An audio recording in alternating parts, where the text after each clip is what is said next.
டாடா! இன்னைக்கு நான் எங்கே கிளம்பிட்டுருக்கேன் அப்படின்னு நீங்கள் தெரிஞ்சுக்கிறதுக்கு முன்னாடி ஒரு குட்டி இன்ஃபர்மேஷனோட நான் இந்த வீடியோ ஸ்டார்ட் பண்ணணும் அப்படின்னு நினைக்கிறேன்.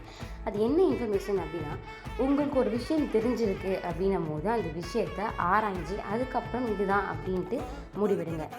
அப்படி ஆராயாமல் நீங்கள் ஒரு பாயிண்டில் ஃபிக்ஸ் ஆகுறீங்க அப்படின்னும் போது அது கண்டிப்பாக ஏதாச்சும் ஒரு இடத்துல தவறுதலாக முடியறதுக்கு நிறைய சான்ஸ் இருக்குது. அதனால எப்போவுமே சிந்தித்து அதை ஆராய்ஞ்சு அதுக்கப்புறம் முடிவெடுங்க அப்படின்னு சொல்லிட்டு இன்றைக்கி நான் எங்கே கிளம்பிட்டுருக்கேன் அப்படின்னு நீங்கள் நல்லா யோசிக்கலாம். ஸோ எப்போவுமே மாடர்ன் ட்ரெஸ் தானே போடுவா, இன்றைக்கி என்னடா சுடிதார்லாம் போட்டிருக்கா அப்படின்னு யோசிக்கும் போது நான் இன்றைக்கி போகிற இடம் ஒரு கோவில். ஆனால் இன்றைக்கி போக போகிறது நம்ம இந்து கோயில்கள் கிடையாது. நான் இப்போ இது வரைக்கும் நான் போகாத ஒரு இடம் தான் இன்றைக்கி நான் போகிறேன். அதாவது முஸ்லீம்ஸ்லாம் வணங்கக்கூடிய கோவில்னு சொல்லக்கூடிய தர்காவுக்கு தான் நான் இன்றைக்கி போக போகிறேன். ஸோ கோவலமில் இருக்க அந்த முக்கியமான தர்காவுக்கு தான் நான் இப்போது இவ்வளோ அழகாக ரெடி ஆகிட்டுருக்கேன்.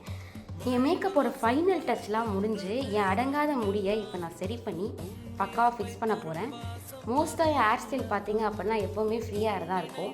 நான் சும்மா எடுத்து மேலே கிளிப் கொடுத்துட்டு எப்போவுமே நான் ஃப்ரீயாக தான் போவேன். மோஸ்ட்டாக நான் கர்லி ஹேர் யூஸ் பண்ணுறதுனால. ஸோ இப்போ நான் என் ஹேர் எடுத்து ஃபிக்ஸ் பண்ண போகிறேன்.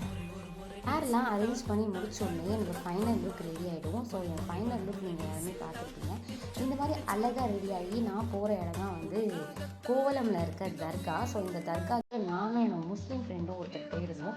ஸோ 2 பேருமே தர்காக்குள்ளே போயிட்டு அவங்களோட ஸ்பெஷல் ப்ரொசீஜரும் இருக்குது.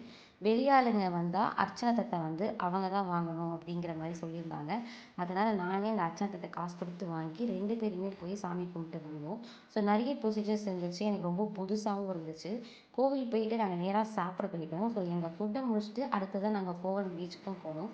நிறைய டைம் ஸ்பெண்ட் பண்ணேன். புது விஷயத்த நான் இன்றைக்கி பார்த்தேன். புது விஷயத்த தெரிஞ்சுக்கிட்டேன். புது விஷயத்த கற்றுக்கிட்டேன். ஸோ இந்த மாதிரி நிறைய விஷயங்களை நான் எக்ஸ்ப்ளோர் பண்ணணும் எனக்கு ரொம்ப ஆசை. இந்த சண்டேலேருந்து நான் அதை ஸ்டார்ட் பண்ணேன் அப்படின்னு நினைக்கிறேன். ஸோ இதோட நான் கிளம்புறேன். பாய்.